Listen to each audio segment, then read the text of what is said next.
Yeah. All right, people. Welcome to the Rocket Launcher Podcast. This is episode 70, take 2, because a certain someone forgot to unmute himself. Someone being me. That's all right. Take 2, Halloween edition. I am your host, Supreme King. Joy with me, as always, is my co-host, and his name is... It's your guy on Mazes. Yeah, man. Tell him how long we was in the first take. We was like... Ooh, it's like 18, 19 minutes. Yeah, it was a good 15, 20 minutes in there just rocking along. Yeah, we getting through this real quick. This ain't taking no time at all. And then I'm looking at it and I'm like, wait a minute, why don't I see the meter going on my voice?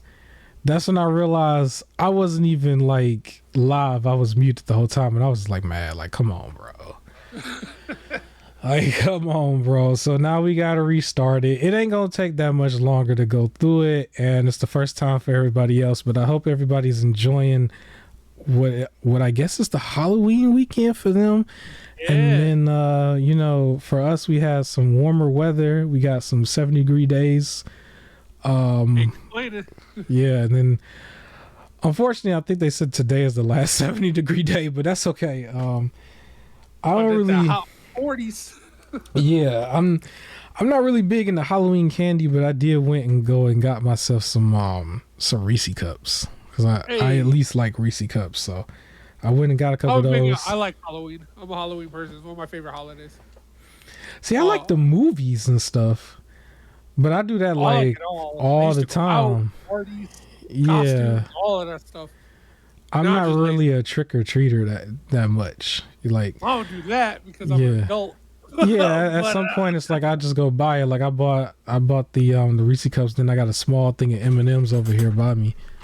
I wish an adult would knock on my door like trick or treat. I don't want to go buy it. Yeah, it's just grown man. Like that picture of like the oversized Scream dude walking down the street. Like you just hit him showing up. Like, dude, get out of here. We'll get out of here. Hilarious. No, anyways, we got Remnant 2 on the screen, Halloween edition type game-ish, Yeah, before we talk about Remnant 2, man, John Carpenter, the director. Yes. Like a bunch of stuff, Halloween, The Fog, things like that. He was interviewed about being a horror movie icon, and he was like, I don't pay attention to none of that. I just be wanting to go home, play video games, and watch basketball. And that like warmed my heart to hear. It'd be like that. It'd be like that sometimes. And that's how I be feeling. So I want to, get through so we can go ahead and get to some Remnant 2, which just got an update. So the major part of the update that's just general for the game is now they have loadouts that you can pre-save. So if like there's a certain weapon, but it's only good if like the boss is going to be somebody far away. Or you have those weapons that are only good if you're going to be surrounded by a crowd of swarming enemies. You, instead of having to like just kind of lose and then reset that loadout, they'll have preset loadouts that you can quickly switch to, and it'll just switch all your weapons and traits that you can go. Okay. That should make things easier. And then also, they introduced a Halloween event called, what was it called? The Aberration Domination, where you're able to get these like weird aberration shards and then go back to Ward 13 and you can cash them in for like corrupted weapons, is what it says. So it's really cool that like a game that's not a live service game, right? It's just, it has high replayability, but there's no like battle pass or things like that. They're still updating it with random event stuff. I think that's really cool. Yeah, I can't wait to actually go take a look at that right after we done here. Just to see the update, because we're still, I don't think we're halfway through it. I think we're probably like 15-20%, maybe 30% through it. But yeah, I would like to see what they done with it, because it's pretty cool. Remnant, I still believe should be in the Game Awards. It might not be in the Game of the Year category because there's just so many bigger names right now. Even if they're not even that good, they're just bigger names in general. But I would like for it to at least be in the Action Game of the Year category, or just possibly win, that category. That'd be cool. I do think though its biggest competition would probably be Lies of P. I think that would be its competition, and Lies of P is also competition for this in game of the year. In my opinion, I think it possibly could be the sixth name in that category if certain games get pushed out. But the only other thing I want to mention, Souls game related, is fortunately technically old news, but I'll just mention it here with Remnant. But Lords of the Fallen, a different Souls game, a game I actually look forward to playing. Also co-op, you could play that full co-op. But apparently the publisher's stock dropped by 41% since the launch. And like I said to you before, because I think this has something to do with just investors investing at one particular point and just looking for, yeah, they're looking for their money real quick, and then they leave, and it kind of puts the company a little bit shakier. I don't know too much of how that works, but I didn't publish, or I didn't like invest in them, but I would want to see more Lords of the Fallen. I would hope that doesn't stop their, production in their games and everything. Like, it's basically a co-op, or you could basically play it co-op, where Elden Ring didn't allow you to play like fluently. You still had to like do certain things. Basically in Elden Ring, you had to go to a certain post and stuff. Where here, like, once you do that, you do it one time and then you just play, similar to Remnant. And so I'm really happy about that, because I still felt like Cold Vein, another game that I really enjoyed, stole that experience from us a little bit, and I was really excited to do it. And I remember that initial kind of just like, man, what the heck. So at least with Lords of the Fallen, we get a redemption arc there. We get to play that, so yeah, I just wanted to mention that. But I guess since we're moving right along, we're actually moving along quicker than last time by 1 minute. So the second topic that I actually wanted to cover is the Xbox Partner Showcase. Very quick showcase, and my co-host did not see this. Is that correct? Joe didn't. I kind of forgot. My bad. He didn't watch, but it was like 20. Too many shows. You think I'll show some of the same stuff? Yeah, it was, a lot of it was the same stuff. It was a lot of stuff that we've seen before, and I think we've corrected something that I was kind of confused though, because one of the last games that they showed was Ark Survival Ascended. And we found out in our first recording that this was not the same Ark game that Vin Diesel is in, but it's the same developers and publishers. So I'm looking at this real quick for this developer Studio Wildcard. I looked at like what they did, and it's basically Ark. Like, they're all dinosaurs. So you got Ark Survival Evolved, Ark Survival of the Fittest, which is part of Survival Evolved, Ark Survival Ascended, and then Ark 2 for the next game coming out. And they also ended up releasing like a sandbox survival game and what is that called? Like an instructional game. Like, basically a game that teaches people about dinosaurs. Like, they're all dinosaurs. And just like I mentioned before, like, we get a bunch of these games and we're losing in real time survive. I can't even say the name correctly anymore. Second Instinct, that's what it was. It was Second Instinct, which was it was a first person shooter involving a lot of dinosaur creatures, which I still think looks like a better game as far as gameplay wise, but it doesn't look like it's going to come out of early access. But Ark here has so many different games. You know what this reminds me of? Like Warhammer, I think it was. Yeah, there's Warhammer everything. Because I was kind of confused by that too. I was like, what's going on here? But yeah, they just got a bunch of them. You have to sit down one day and just write them down. Yeah, the Warhammer lore is like deep. So like there's like different games that like focus on different parts of the giant battle going on, right? Like Warhammer is all about warring factions and things like that. So like certain games follow very specific factions as it goes through.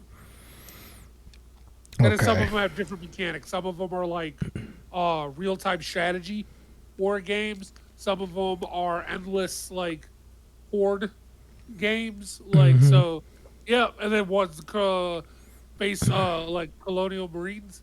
What is it? The Space Marines. Warhammer 40K. That one's like story driven, hack and slash. So yeah, there's also different styles for it.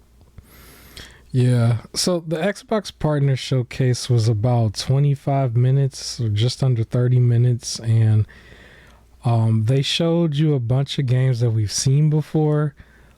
Technically, the RoboCop game that was shown, and we've seen that before a few times, but that's actually launching right now. And then also they've shown more update footage for Metal Gear Solid Remake. This one, I believe this is a remake of the third game. And they were showing like what they've done with this game in Unreal Engine 5, and it looked pretty good. And then it actually started with Like a Dragon. The Like a Dragon series. They showed a lot of side content that you could do in Like a Dragon. For the game, I believe, is it called Infinite War? I think it's I don't know. I think that might be it. I can't think of it because I ain't write the whole thing down, but Like a Dragon was what they started with. That's still a big partner right now for Xbox. I think that's going to be the game that I'm talking about will be day one in Game Pass. A few other things I have wrote down every game, but what stood out to me was the second game that they showed was called Ikaru Will Not Die. It looks like some of the indie games that I've covered in the past, and I just want to see more of that, especially. But in this show, it just was kind of going by quickly with everything else. But as a show, I mean, kind of just like a 6 out of 10. I mean, a lot of this stuff was like already seen before. It wasn't bad. It's just it was seen before. The RoboCop thing kind of looks like maybe there's some nostalgia there for some people, but it's like, let's get that over with. Almost, that's kind of how I feel about it, unfortunately. But yeah, they had a bunch of stuff. They ended it with Alan Wake 2, which is, you know, a really big game that's coming out for this week. Maybe it's not as big as the games that came out last week, which we're going to get to in a bit. But that game, as of this recording, is going to be released today. So there are probably a number of people who are already playing it, or maybe they're waiting until tonight to play it in the dark. And so far, before any extra patches or anything, it seems like this is relatively bug free. And I remember it was a big deal for them because that was their excuse that they used when they were saying that they can't make a physical release, or they were not going to make a physical release. Like, the physical version is what a lot of people wanted, including myself, coming off of Alan Wake 1. And I didn't get done with Control in time. I was gonna get done with Control to play this in time in my head. That's what I said to myself, but I unfortunately ran out of time, and backlogs are crazy. Other big games are already came out. 2023 was a big year, and it was still a relatively big year for gaming in 2022 as well, if you paid attention to the indie side. But yeah, I just didn't get around to Control in time to play the Alan Wake expansion, which they said you don't need it, but I'm one of those people who's just like really thorough like that. Like, I would like to play everything if I can.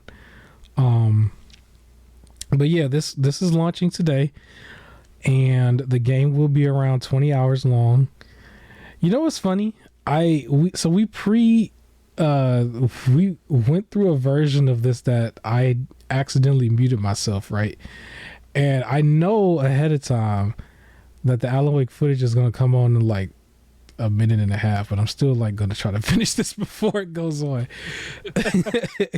Well, real quick, because we didn't talk about this boss fight here. Yeah. This thing targeted you. If like people have been paying attention to the screen. It targeted me the whole time. Because I was just able to shoot because it just didn't come at me. Like, I was like, okay, I'm just gonna keep shooting it. So I was always on the other side of the room, and it just went at you. But y'all see, I went Wolverine on him at the very last second with the claws. You know what I'm saying? I scratched him up real big. That's real cool though. It was a cool little boss fight. Not as hard as some of the other ones. I think we did mention the Cube one because I think that one's coming up. Yep. And I think you got the footage for that if I'm not mistaken. Yeah, that Cube one is great. Yeah. Basically, it's like they drop down and they like roll in like a certain pattern. It will crush you, and you have to shoot like 3 spots on the cube, but there's several of them moving around, and then there's some in the air that just blast at you, and you have to like get all of them while like constantly dodging the beams and watching out from getting smushed. So yeah, it was a good boss fight. I'm enjoying the game. So yeah, this is a great game. But yeah, you're Alan Wake. There you go. Now it's all all right. So this is actually Alan Wake's. This is called the American Nightmare. This was the standalone DLC stuff that came, I want to say, a year or two later. So it's not the base game. So when everybody who's probably trying to get into this, they're probably going to play the Alan Wake remake first. And unfortunately, that doesn't include this. So this is still standalone where you would have to get it on PC or Series X. I don't think there's a version of this on PlayStation unless you played the PS3 version, right? So this was like Alan Wake 1.5 almost. Really quick. It's like 3 or 4 hours, but they improved a lot of mechanics and stuff. And I think I did a video explaining that when I did a full Alan Wake thing a while back. So maybe you can find that and see more detail, because it was kind of a while back since I've made that vid, and I think this footage is kind of old for me. But burning through it, celebrating the release of Alan Wake 2. I cannot wait to get to it. I am going to play Control. I'm going to play through Control first and then get to that. The only concern that I said before, and I'll say it again here officially for the recording, I just wonder how much of the game are we playing as him as opposed to the black cop that they were showing, the girl, which if the gameplay is good and stuff and the game is good, and they said this is 20 hours, or roughly around 20 hours, I'm wondering if it's 10 of her and 10 of him. But at the same time, it's like, it's his game though, you know.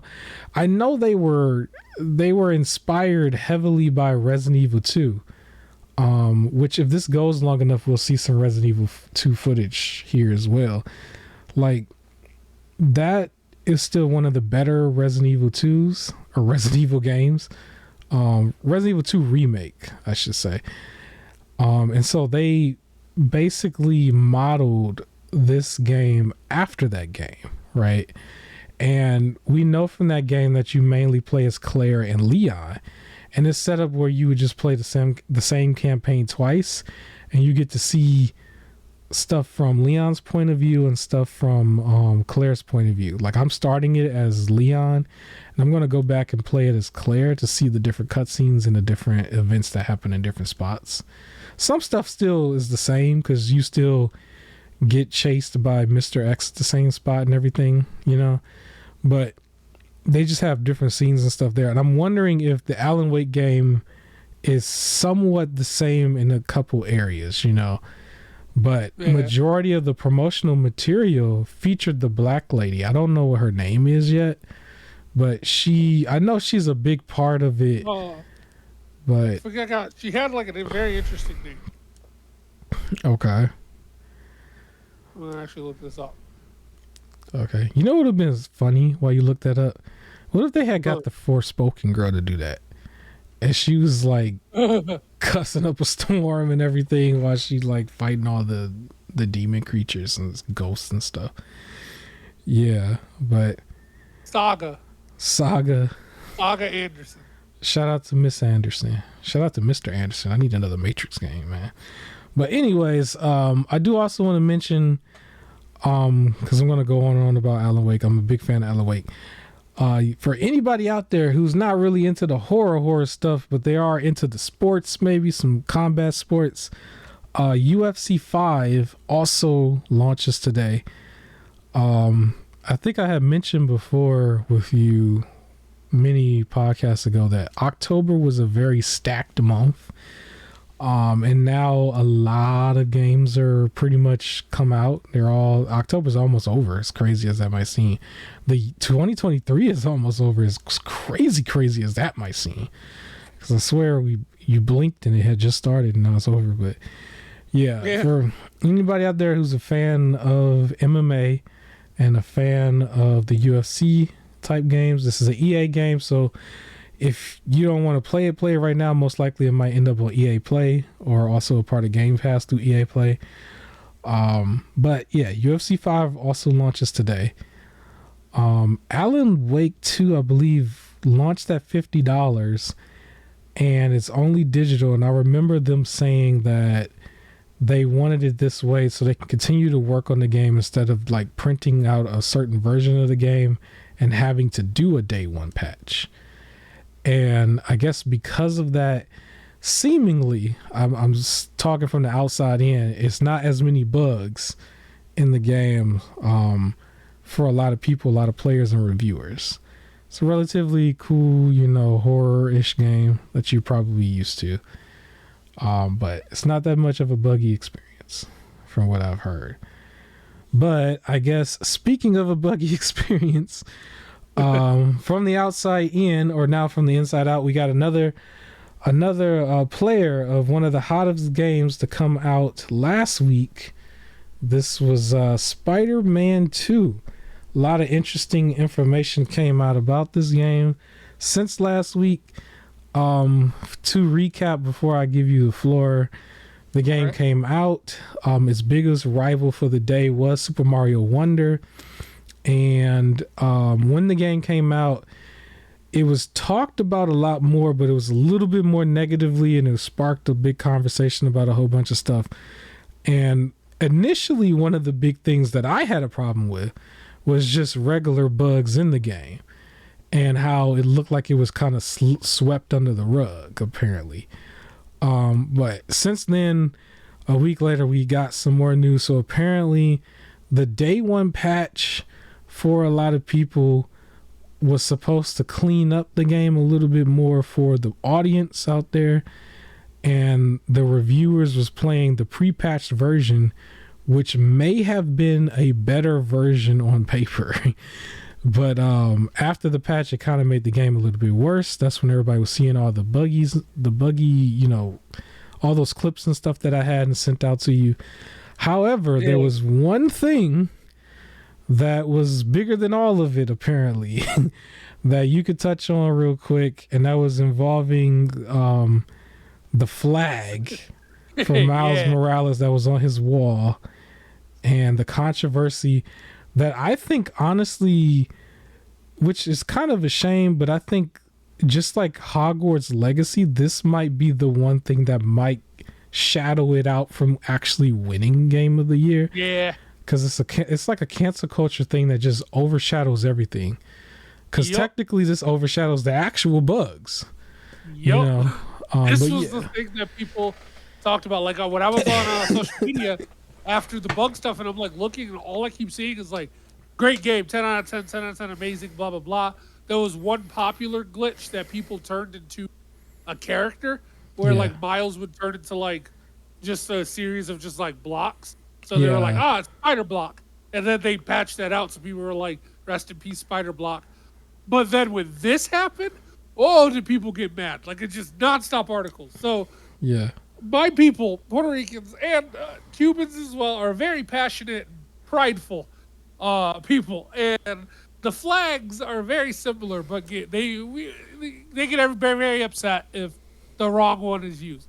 So it's weird that, like, for Miles, he gets a costume in the game that has the Puerto Rican flag on it, and as you fly or swing through Harlem, Puerto Rican flags everywhere throughout the game. But then in his house, they had a giant Cuban flag. Now, the patch happened right before I got to this mission. So I have the Puerto Rican flag in the house. But it was really weird that they put the wrong one up. Someone wasn't paying attention. So, people got mad. Ooh, they got mad. Yeah, it's crazy because it is a sensitive thing for some people and stuff, where somebody else is saying probably they don't see the big deal of it. They just swapped the colors by accident. But at least with that one, like, they went to work on that bug almost immediately, because Well, I don't even know if it was considered a bug. It was just an It overlook, was a right? mistake, but yeah, Yeah. they worked on it quick. Now in my playthrough, I didn't really get any bugs. I had one issue. Mm-hmm. Uh, that ended up coming up, and it was a certain mission I was doing. Without spoiling anything for the mission, I had to. It was a side quest where, towards the end of it, I had to zip to the top of a specific flag or light pole, Yeah. for it to continue, and the indicator to let you zip to something was not popping up. So I'm like, "Yo, what's happening? Like, am I gonna have to like restart? Like, because it just was not popping up to zip to it." So I ended up zipping to the building like near it and hitting like a backflip button when I realized that's where it was zipping to, and he ended up landing on top of the pole, and then the cutscene continued like normal. Uh, but that was my one issue that I had. Other Okay. than that, I have not had any like game breaking issues or bugs or things like that. Everything's been working out just fine. So I've been lucky with it. I'm enjoying the game. It's fun. I've been seeing random complaints here and there. Uh, but it's fun. There was like one mission that I was just like, I don't really like it. It's not gelling with me. But Mm-hmm. I looked up online, and apparently a lot of other people like it, and things like that. And then they tried, I guess, to fix the stealth missions with Mary Jane. So you did have one that you have to do still. And even the director said, if people think Mary Jane during her stealth mission was too overpowered, he don't care. Like, you think what you want, I don't care. That's what he said.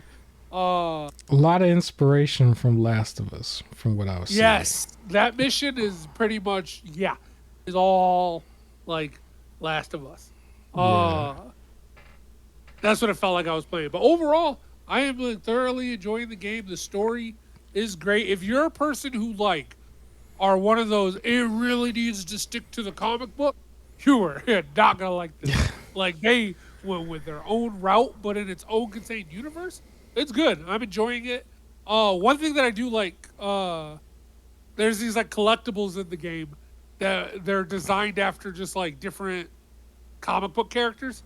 Uh, but like when you get them, he'll like make a little retort, and it's Mm-hmm. always in relation to the comic book character. Like one of them was about a specific villain, and when you got the thing, he was just like, I'm not a really big fan of this one," right? Mocking that it was his villain. Or one of them was designed after uh somebody that he cares about, and he's just like, I don't know, I really love this one, or something like that. Like that's what they do as you collect them. It'll just like it makes a retort that has to do with that character. So I thought that was interesting. So for me, like I was more harsher on the game like last week. I think it, as long as it gets to the point where it's perfected, you know, they fix everything 100%. And they're going to, obviously. They're already starting to. I was gonna wait for that version, the complete version anyway, because I just wanted to play with all the DLC that's probably gonna come out. But as long as they're working on it and everything, I'm okay with that. I do still think it shouldn't be in the game of the year category just for its initial stuff. It's probably not for all the controversy, which I don't know if you really want to talk about. Maybe we could be very, very brief on it because I don't feel like it's too big of a deal for me, but there was still more controversy with the game because of certain content that's being taken out for certain countries and everything too. Yeah. So basically, there's a community here that does not like seeing a colorful flag no matter what. Like they just don't want it Yeah. anywhere near like sight. And to the point where in the other games where they were trying to mod it out, they got in trouble for it. However, Yeah, because that was a the thing, right? Because I think people was like pointing out what they saw was hypocrisy because they was like, yeah, you would ban modded versions or people who modded it to like remove the flag, but then however, you did it there's certain yourself. areas overseas where unfortunately, being yourself can be illegal. So, and punishable heavy. So they removed that stuff out of the game so people could still play it, and people are calling it, hypocritical. Which in a sense, it is kind of hypocritical. It's like if you're gonna stand your ground, and if you're not gonna stand your ground, don't pick and choose when, right? So However, I do want to I also mention. do feel like that from the missions that I've had and like the flag itself in it, I personally don't feel like it's invasive. It hasn't gotten in the way for me. There are certain things sometimes you go like, oh, like really? Like, okay, like it's like noticeable, but like it hasn't like ruined the experience in it. I do want to mention too. Shout out to Square Enix for I think it was Final Fantasy 16 because I don't know if I mentioned it on this one or the past recording, but they had the same kind of situation that Lords of the Fallen had, where their stock price dropped as well after Final Fantasy 16 came out. But I remember distinctively there was a situation where they had some sort of content in their game that these same people that didn't want certain content in the Spider-Man game, they didn't want the content also in that game. But Square Enix actually decided to not remove anything. And so then the game was just like basically it stayed the way it is and they just didn't take it. And so that was the difference where I guess with Insomniac, they decided to go along with the request and put their version because their out. game won't be sold there, and I think they would have made like there is a market there for Spider-Man, but maybe not for Final Fantasy. So yeah. I wonder what would happen when eventually the movies and stuff get to the point where they are. But certain times certain things they remove it, or it just can't be filmed there. Like they'll either edit it out or like it won't show. They had to get like, so they had to get at like the barbershops and stuff if they do that over there. I don't know. Yeah. But yeah, they didn't want that. This sparked such a thing that I was seeing also on here on YouTube between the woke and anti-woke crowd. Like everybody's had their videos on this, and I was just like, is it that big of a deal? But I don't think so. That type of controversy, unfortunately, that will silence anything, and so I think this one is gonna get the same kind of treatment, just in a different way, as Hogwarts Legacy. I still think it should be judged based on its bugs a little bit more, or just the way it was launched. But yeah, I think it's because of how we said Star Wars probably won't enter because of how buggy it released. Yeah, same thing, especially because there's games releasing, right? Like Super Mario Wonder, Baldur's Gate 3, which like if there are bugs, it's not noticeable or like game breaking anyway. Much where more like solid. These are so noticeable that they look bad. Like it makes the game look bad. So even if they were removed quickly, it's like you still released it in that state. There was a term that I coined like off air that I guess I'll just mention here, which was politics over performance. And I think the politics of what's going on with it is what's going to outweigh the performance. And we were seeing that in real time with Hogwarts Legacy and the politics that was surrounding that. And so I think this is going to get the same treatment. I still think, though, in real time, when we're talking game of the year, one game per system is still going to be put in that category, literally for politics out of performance. But for the same politics, they're not going to actually win, if that makes sense. So we'll see. We still got a couple more months. I don't know what else is supposed to come out that's big, but we still got a couple more months. But yeah, so far you're liking the game. You haven't finished it, but you're deep into it, and so far you haven't encountered the main bugs that I showed you that was just all over the internet that everybody was laughing at the game for before. Yeah, right. I didn't get any of those. And then anybody going forward, they should not see this flag thing at all. They may see woke versus anti-woke content or whatever that is. They might see some of those missions. No, but as soon as I got to the mission, the right flag was in there. Okay. So we'll see. The good thing about it though is this will be fixed over time. I'm pretty sure because we was comparing it to Star Wars Survivor. That's Jedi Survivor. Yep. yes, that's pretty much solid right now. Like they caught up on that one, and they're continuing to catch up like any other game. So it's only up for here. It's only up from here for this.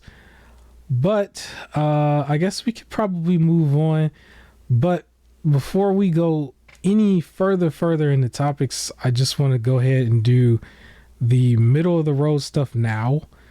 Because I think we are going to be early. This is the Halloween edition. You're going to see a bunch of Halloween games. But here's some cool stuff because on top of that, we still have our games that are free, right? We love the free stuff coming from the unofficial sponsor that still ain't sent us a check. They could send us some Halloween candy, man. I didn't get any Snickers.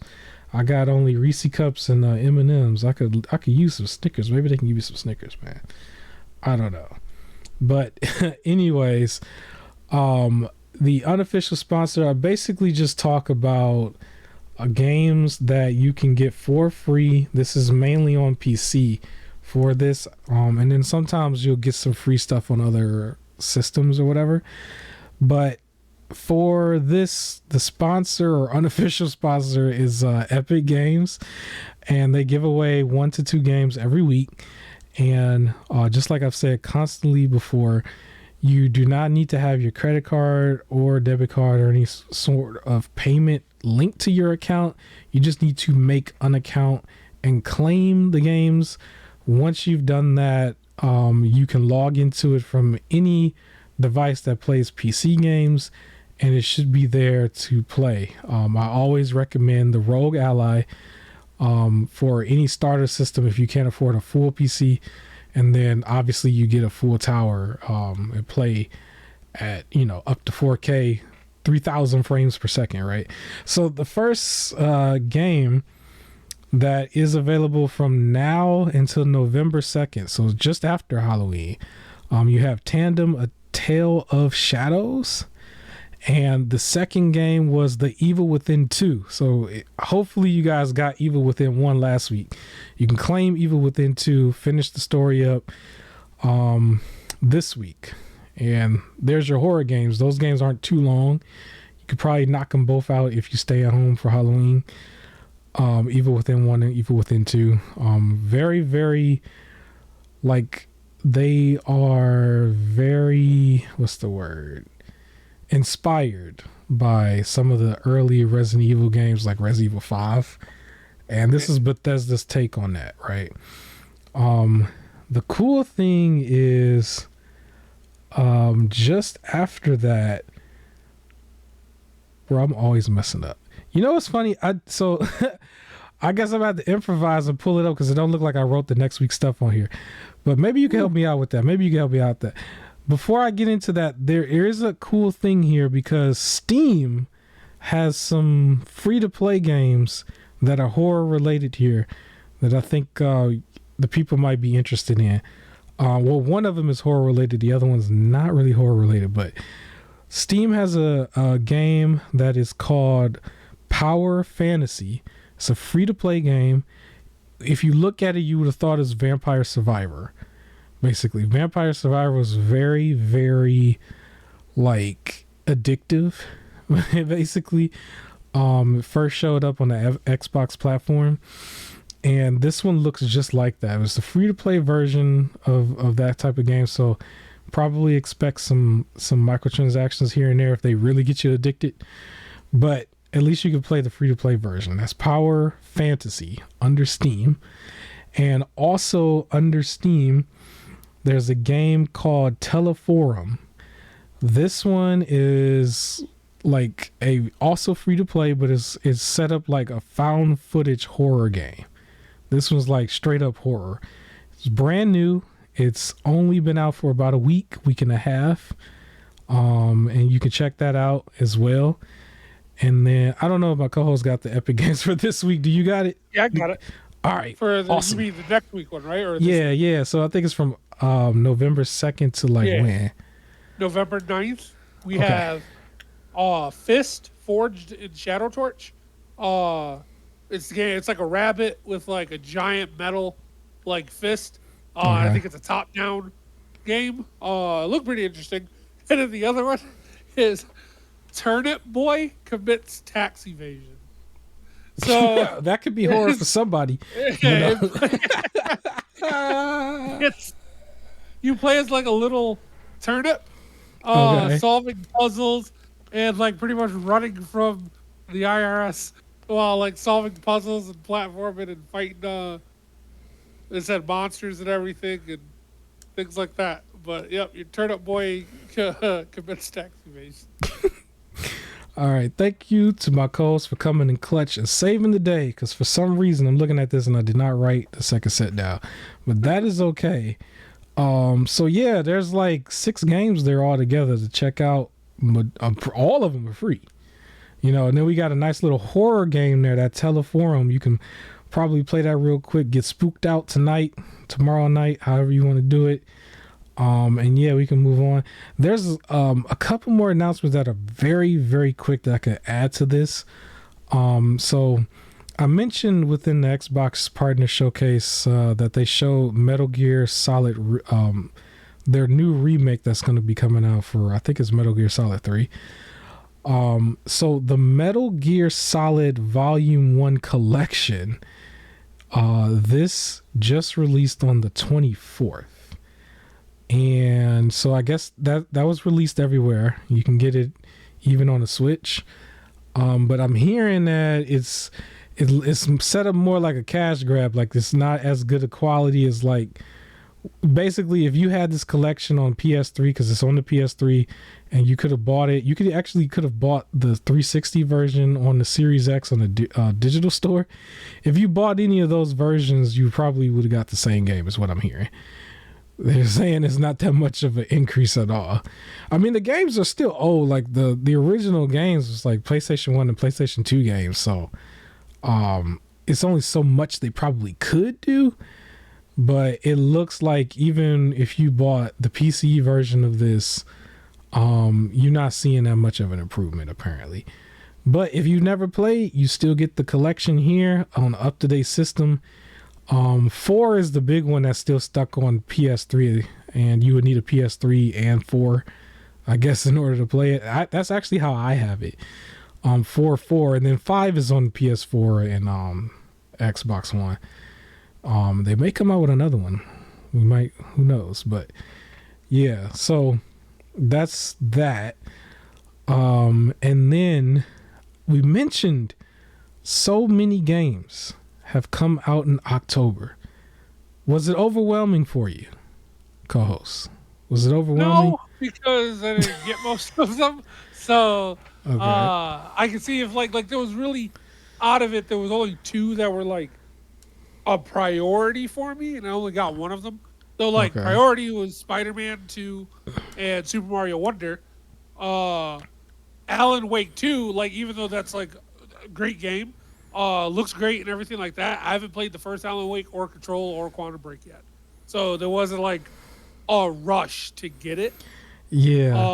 What else came out this month? Because there was a lot.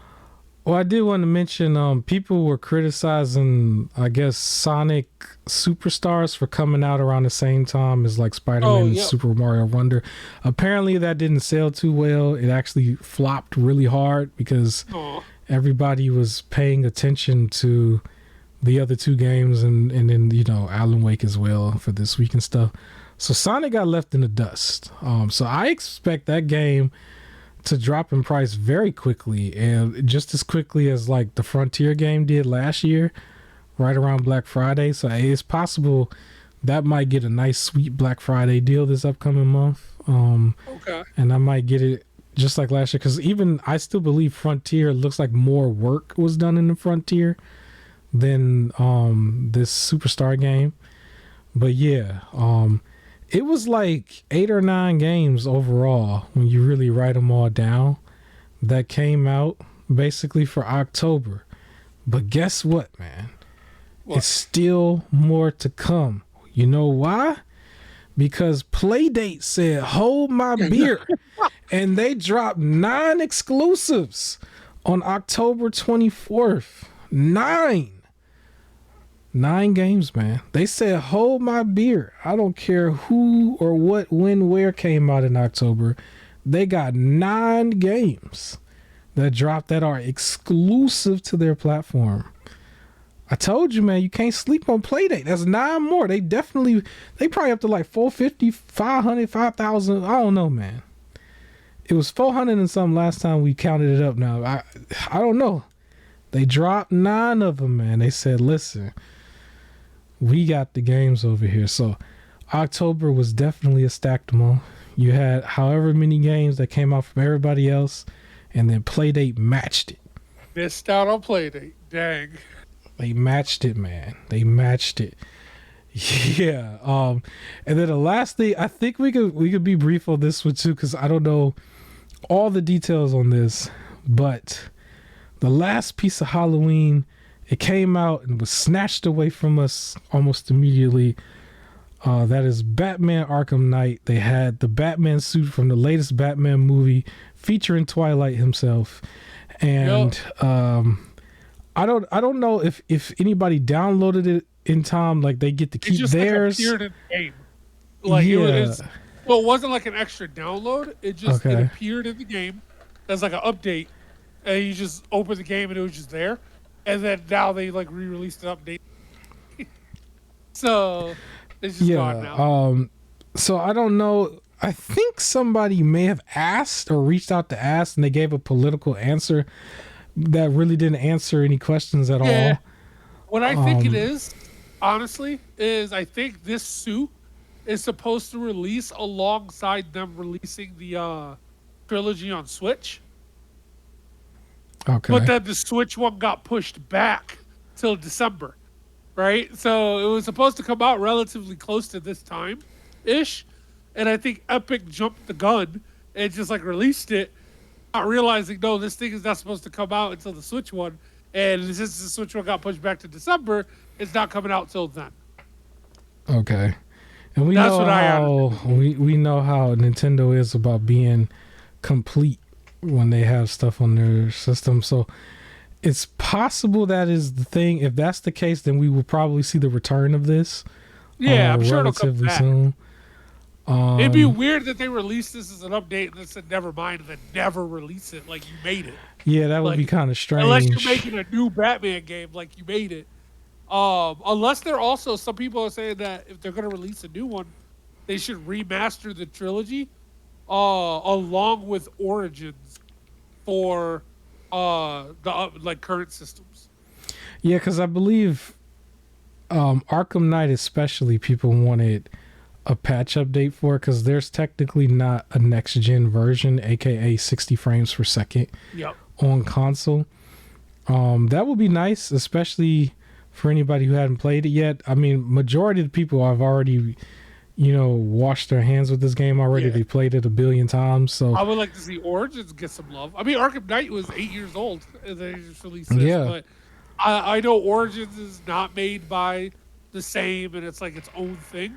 But like, I'd like to see it like added in, like just do a 4-pack with all of them in it. It's interesting. They always not include Origins though, because Origins was made by that other developer though.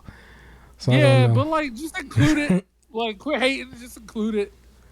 Remaster Origins as well. Like, let us just get that. I'll use the Robert Pattinson suit. I liked it. The Batman suit. I like that suit. So I think it will definitely return. At first, I thought it was probably like a copyright issue, like they just didn't get clearance or something first. I don't know, but I think it will return. Crazy. I think it will return. I don't think this is gone forever. It would be silly because somebody like, if not, the PC crowd is on it, so the game is still cheap enough, and the PC crowd would definitely make their version. They'll definitely make their version. So we'll see this again. I'm not worried about it. But yes, so we can move on. We're actually moving very fast. It's almost out of topics, but there's a couple extra things here. Big thing. So, I'll go over the little thing real quick first. I guess this isn't really a topic. I just mentioned The developers, People Can Fly. I probably should have said this when I went over the Xbox portion, but People Can Fly. These were the guys who made Outriders. They announced that they're going to be making a AAA RPG exclusive for Xbox. So at some point, Xbox is going to get it exclusive from a second party company. So that'll be cool. A second party game for them. So that would be awesome. I think that's awesome because they'll get some stuff that's not Bethesda and not Activision, and then you'll start to see them level out and be an actual competitor to the masses, right? Right. So that's pretty cool. And then let's actually move to the next topic. There's two topics in one, but the first part of it is this is still PlayStation, but this is involving the actual new system that I think is going to come out once the old system runs out. This is the PS5 Slim, more specifically the digital only version. A lot of it's a double-edged sword the way you look at this, because I understand the concern with DRM, right? So what people found out about this is apparently the digital system can be converted to a physical system, right? Which sounds cool. It sounds cool, but at conversion, when you buy the disk drive, which I think we pointed out when we first heard about this system, that if you buy it this way, it's actually going to cost more than the traditional disk drive version, right? But when you buy the disk drive, let's say you didn't want the digital version anymore, you want the physical version because you see the sales and everything, blah, blah, blah. It needs to connect into the internet first in order to work with your system, right? I find this to be a little goofy. It's funny because it's weird. If you're attaching something to, like, you don't need the internet for a USB to connect to a laptop, right? Like, you're plugging something in, and then you still need to do an extra connection in order for that's weird. My only problem here with the argument, I understand the concern with DRM in general. The only problem is just that the system itself, by definition, is a digital system. Before we put the disk drive in it, it literally has to be on the internet in order to pay for the games, download the games, play the games. So if we cut the internet off from it, you can't do none of that. You can't. It was a brick, basically. Yep. And so I think that blew past a lot of people. I don't know. I didn't watch a bunch of videos. I just thought about it. I was like, well, no, the internet's been upset. Like, everybody's skeptical about it needs to connect to the internet thing. There's some of the websites are trying to play it off as like, there's some people who they're really against having to connect to the internet. It's like, okay. Right, like I could understand that, and you want to play the first version of a game just based off disc, but the system that's going through this situation it's a digital game or digital system. That's just my thing. I was just like, but this system, before we put the disk drive in it, how do you use it? I don't know, but yeah, it rattles some feathers. Now, on the contrary, what Xbox was going through a while back when people were upset with it needing to be an internet check to play your games that were disc-based, and you just put the disc in the Series X. I even ran into that issue at one point when everybody was talking about it, because I just turned the internet off at one point, and it needs to connect to the account and before it like plays or something. They did an update to that because of the backlash, but they were having that issue at one point because of the DRM, and everybody is fighting tooth and nail to get away from a digital only ecosystem going forward. I understand that. I am right there with you. I just think that sometimes it's a little, like, I don't know if it's just a double-edged sword or tongue-in-cheek, but in order for you to complain about it, like, nobody is showing up to Sony's headquarters and they're picketing the way we've seen, like, the auto industry do right now, right? The only way you can go complain is by dropping your video online, dropping your tweet online.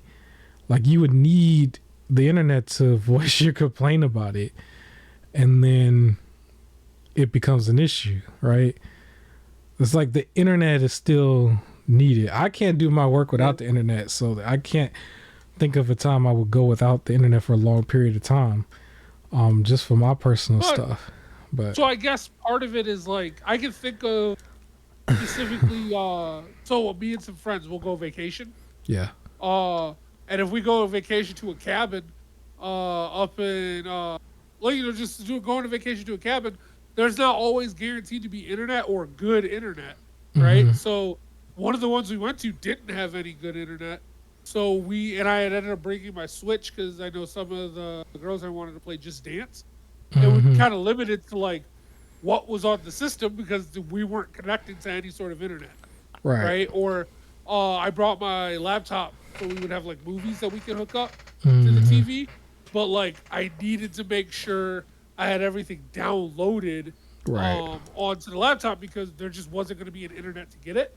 So like if you're going to spend like Christmas vacation for 2 weeks up at like a cabin and you want to be able to play video games, you want to be able to not have to need the internet in order to do so. Right. Otherwise you're just stuck without games. So I can understand like having extended, like I don't know if it'll be like a year without internet, but I could definitely understand that. Yeah, I could kind of get that. For anybody out there listening to this, well, first of all, hit the like button, subscribe if you haven't already, share this out with a friend. To future-proof yourself a little bit, just a little bit, I do also still recommend you get one of these little emulation devices where you could play some of your favorite games from the past on a device that I have called the MyU Mini Plus, for situations, especially if you're on a plane. You can get through some of that stuff, just because. You know what? Another example I just thought of. Sure.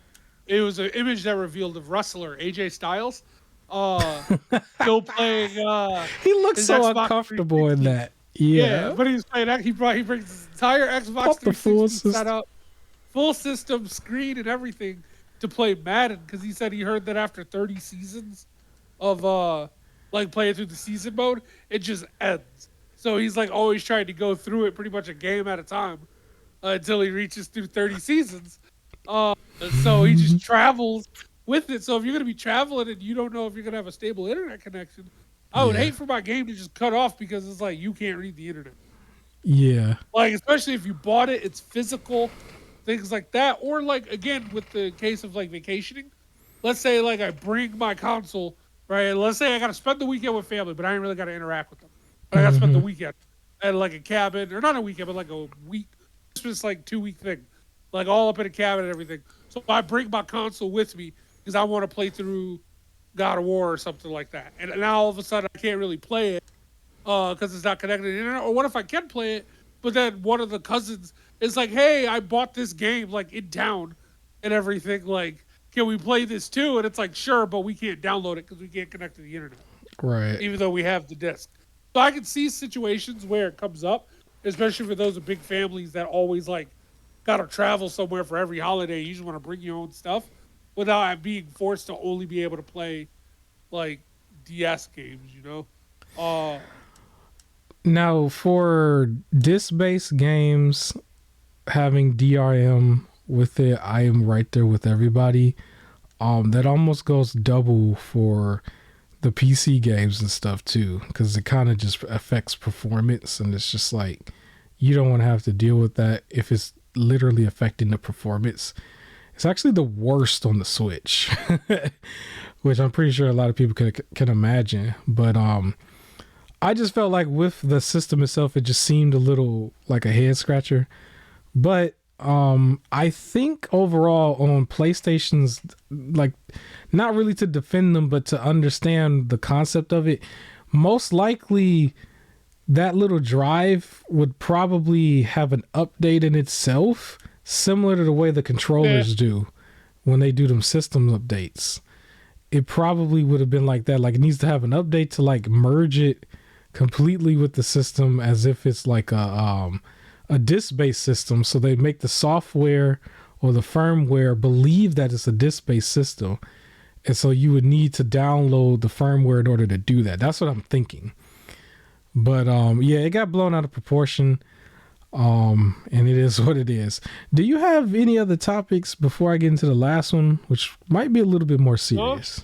No? I just had yep. All right. So the last topic that I have here, and we might actually have some time for your extended topic as well.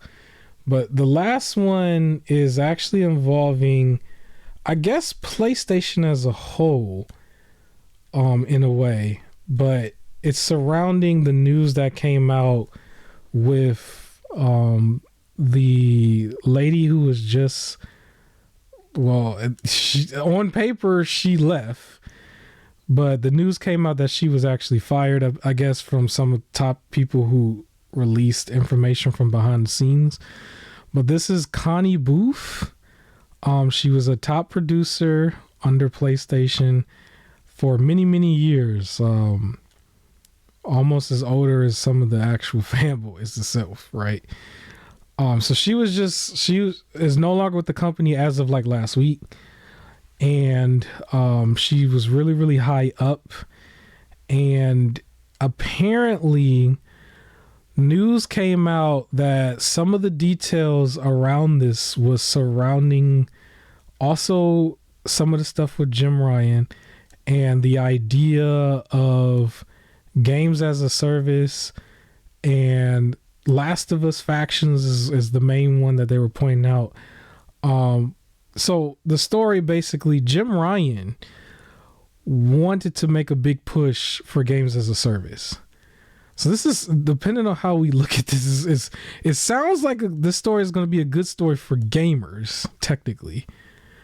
But it seems like in real time right now, PlayStation is kind of in a crisis, but they're working on it, is what we're seeing. But this is our second big name, I guess, or big high up person from PlayStation that just got the axe, I guess, on paper. Big things is happening over there, but it's hard to deny it when it's two of them. Like, you could say Jim Ryan is retiring. It's hard to say that it's two of them back to back. It's like, okay, that's a big coincidence. So if this is true, then yeah, she was fired. But apparently she was head over like the studios and the morale and everything. What we're hearing is the studios do not want to make games as a service. They are against it. They want to continue to make their single player story driven games. What we've been seeing in the past few years from all of them, whether it was like the God of Wars, the Spidermans, the Last of Us, Infamous, Ghost of Tsushima, they want to make that, right? Jim Ryan was like, he wants the games as a service.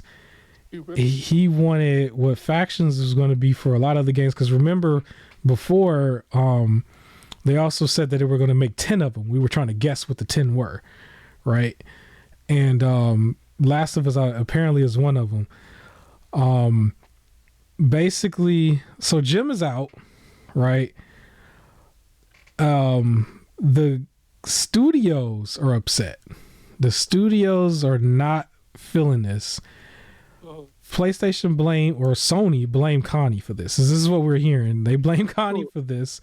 She isn't the only one cut. Everybody she hired under her whole team is cut, apparently. We only hear her name because she's the big name there. Apparently, whoever was under her whole team, secretaries, whoever, intern, whoever, and actual salary people, all of them, they took them all out. So does it sound like a good thing for the gamer? Probably, because it sounds like PlayStation or Sony is or was not liking the decision making from Jim, and then like trickling down to Connie, I guess. And then the studios. So I think you're probably still going to see a return of factions. It might take the microtransactions out. And I think the other games are probably still going to come out whatever was announced. I don't, because we didn't hear anything being canceled. With Factions, the most that we know is that it's just indefinitely on pause. It's not canceled yet. It's just indefinitely on pause. And they still had a lot of stuff that they showed, because they still showed it at one of them shows and everything. And we knew that they were still going to have his own single player, or not single player, but his own story, with a whole bunch of other characters. That's not Abby, that's not Ellie.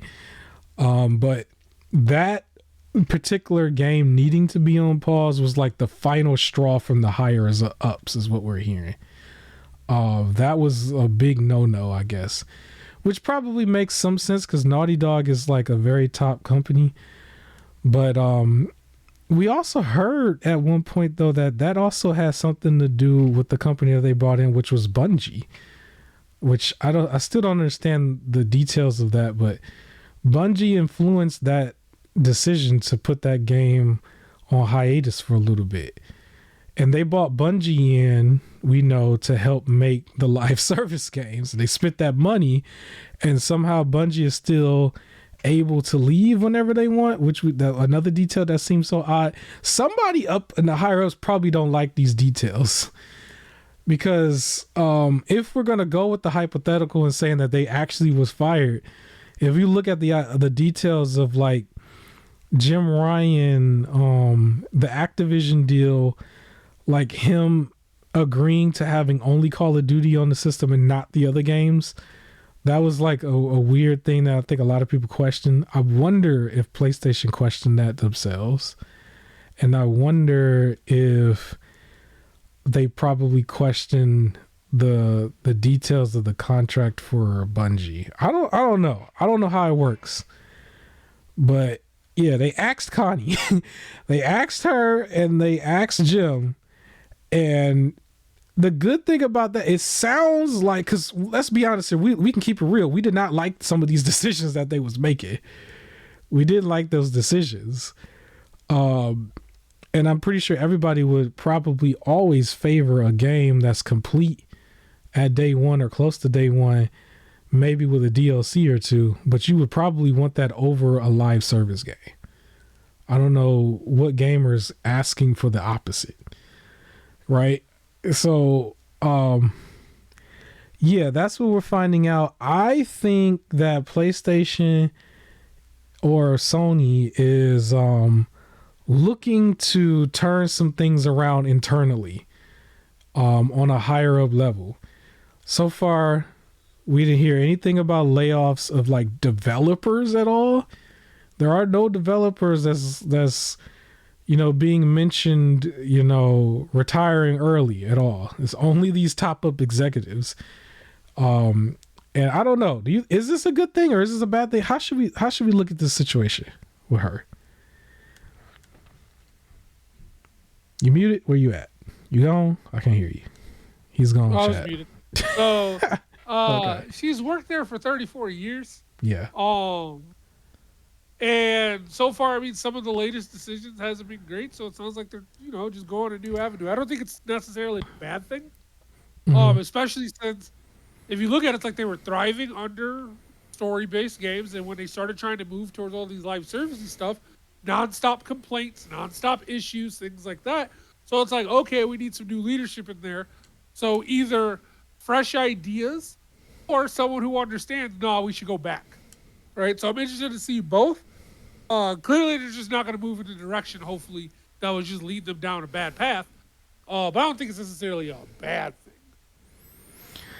Yeah, I think for everybody else, the consumer is still business as usual. You did just get Spiderman. You're going to just see the regular everyday of whatever you were seeing. It's just, yeah, they were having like what seemed to be like nonstop bad news for a while. But I think that's going to change. I do think their immediate last decisions that they were making, they're probably going to flesh that out. And then we're going to probably see some changes happen there. It's crazy how this is mirroring the PS3 like saga. Because as we got to the middle of the generation, that was kind of like what was happening then. Except the guy who was in charge, he retired. The guy who created the original PS3, he retired, And then they came out with the slim models and they cut the price down to 300 from 600, if I remember correctly. And then that's when they started to come out with exclusives, and it caught them up to the Xbox 360. So I don't know. We might see something similar to that. We might just see more exclusives going forward that are not, I guess, live service. You know, it's really funny. The one thing, because this might be a spoiler in a way, but I'll say it very vaguely. Iron Man quite literally snapped his fingers here. And I'll explain what that means. Because if we look in gaming, the first game that caught the axe was Marvel Avengers, right? Which features Iron Man. That game, that snap, and by snap I mean being delisted and being taken off of the microtransactions right before it got delisted, that affected Guardians of the Galaxy. And then later on, that caused Suicide Squads to be put on X, right? Or indefinite, right? And Suicide Squads, because of that, that's what caused PlayStation to look at these live service games sideways, which put Last of Us Factions on ice.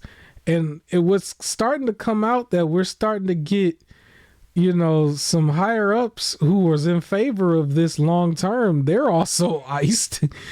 Did Iron Man come through, you know, more than what we would have thought, man? Was this the necessary sacrifice? No more Marvel Avengers? Is this, I don't know. Am I a conspiracy theorist or something? Like, but you can follow this train. This trail, yeah. And it's like it leads right here. Maybe this was a good thing. Maybe like for you, maybe I can ask you a hard question. Are you willing to sacrifice Suicide Squads indefinitely to save gaming from live services on your platform? Yes. You are. Absolutely, because I don't want to play the Suicide Squad game. It looks like trash. So yes, I am willing to give up the Suicide Squad game if it means we can focus on like good stuff and not live service stuff. Yeah, absolutely.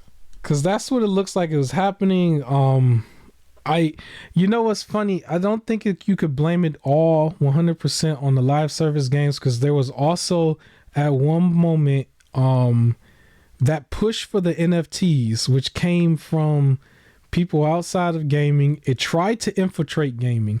It really tried and got nowhere. And that's thanks to the gaming space, right? Because nobody bought anything, or not enough people bought NFTs and tried to resell them and do all that stuff that they were saying.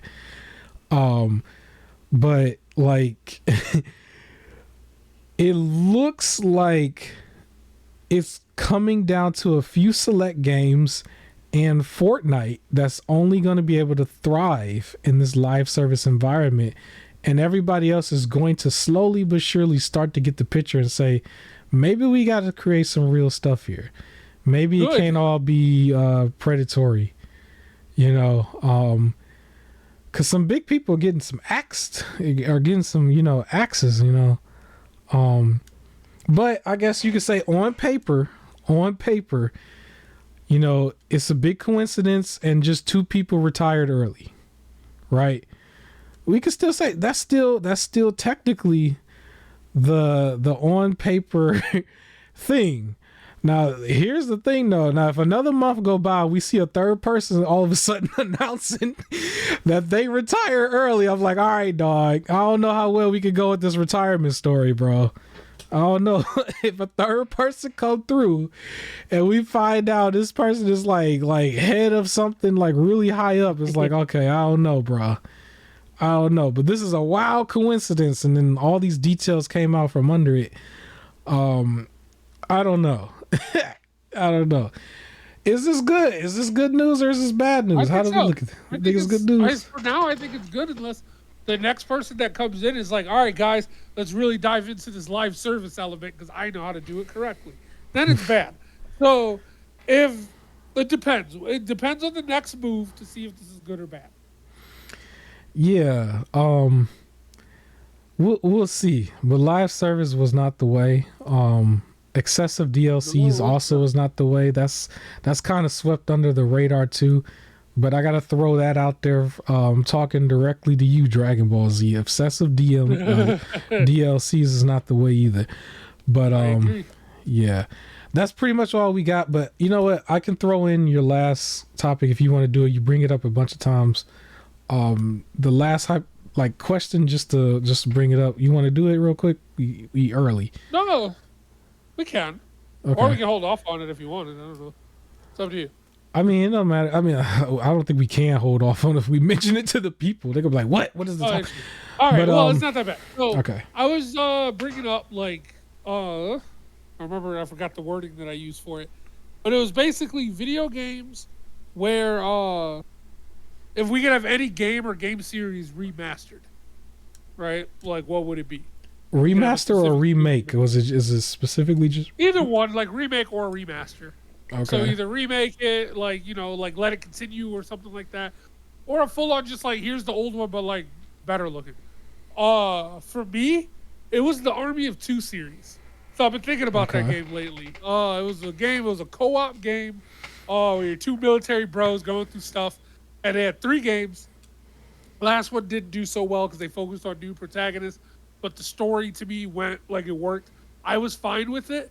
And like these games were like pretty much stuck on the PS3 and Xbox 360, and I would love to get them back, like have them on like current gen or just continue at least the story. Like there's no other games like it, like so heavy in the co-op. They even had a system called aggro, where because there's 2 of you, if one of you is just like guns blazing, shooting over like cover and everything like that, all the enemies will focus on that person because that's where they're shooting, while the other person can sneak through and melee or pistol, like shoot their way through and everything. Like the co-op for it was just beautiful.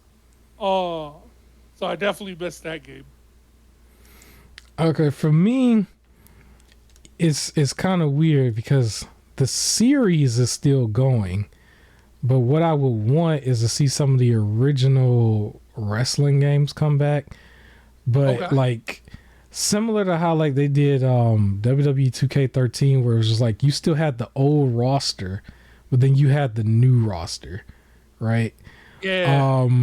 I would want to see like either or both. WWF No Mercy, and then maybe when they bring that, if they brought that back, if they tweaked it, because I will probably want them to be remakes. I would want them to probably update some of the gameplay a little bit, because the gameplay was mainly tank controls. They could make it slightly more arcadey, maybe like the AEW game in a way. But that'll be fun. It's weird because what I want won't happen, because I would want all the wrestlers. I would want every promotion all in one game, right?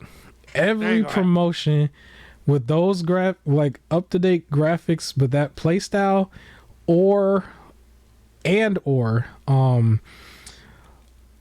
SmackDown Here Comes the Pain, or Shut Your Mouth. One of those two, because back when they were in that stage, it was like at its best in my opinion. For the gameplay, same situation. You bring that style back and you just add all of the different wrestlers from the different shows, cool. Which wouldn't happen. But that brings me to one thing that I do want to mention. A game that I think I'm going to purchase very soon on PC. This is called Wrestling Empire. I think I spoke to my co-host about this off air. It's about a year old now, but I saw a pretty easy to install mod where the